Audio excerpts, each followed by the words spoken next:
xubinteena labaad haddaan u galo iyana waxa weeyaan xikaayaadka qisooyinka murtida iyo maada iyo sheekadayno dhaxa sheekadan toddobaadkan idin haya haddaan haddaba ooda ka soo qaadoon idiin akhriyo waxaa halkudhigeedu uu yahay kaalayo hadal iibso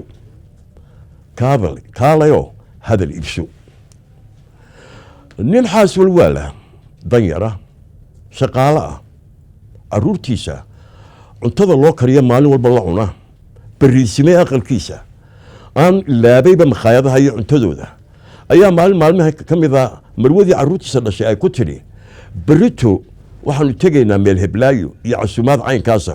oo reerka gudihiisa ah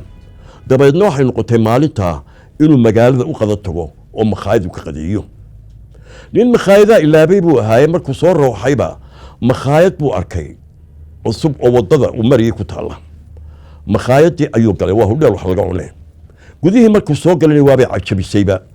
oo waxay makhaayad cusub oo markaa la furay kuraasteeda wada cusub tahay maryaha miisaska saaran xitaa gidaaradeeda istambarka iyo quruxda iyo waxa marsan aad yaabayso inamada ka shaqaynaya dhar cadcad oo cusub wada xidhan yihiin markuu fadhiistay muu hubsanba makhaayadda ciidamo ma fadhido keligii baa fadhiistay markuu soo fadhiista aynan ku soo orday oo soo dul taagin markaasuu yidhi haddaad noo soo gashay maqadaad doonaysaa masuu yidhi haa calaa cayni waraasi aad baanu kuu soo dhoweynaynaa waad ka xulatay makhaayadaha tii u wanaagsanayd baad soo dooratay maanta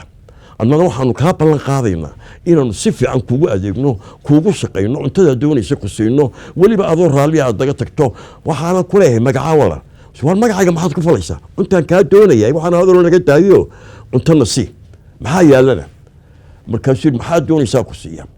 masu waxaan doonayaa waslad hiliba iyo saxan bariisa masu eesh calaa waad ka xulatay bariiska maanta anaa qasaasilay cali nin yahana wuu kariyey xuseenna waa ninka ku daray khudradda haddaad dhadhankiisa aragto adaaba ka fuqayn hilibkaa ka sii daran xuseen gaab ayaa maanta jarjaray war nagada hadalka oo nasi cuntada markaasuu daan ku wadaya sokorta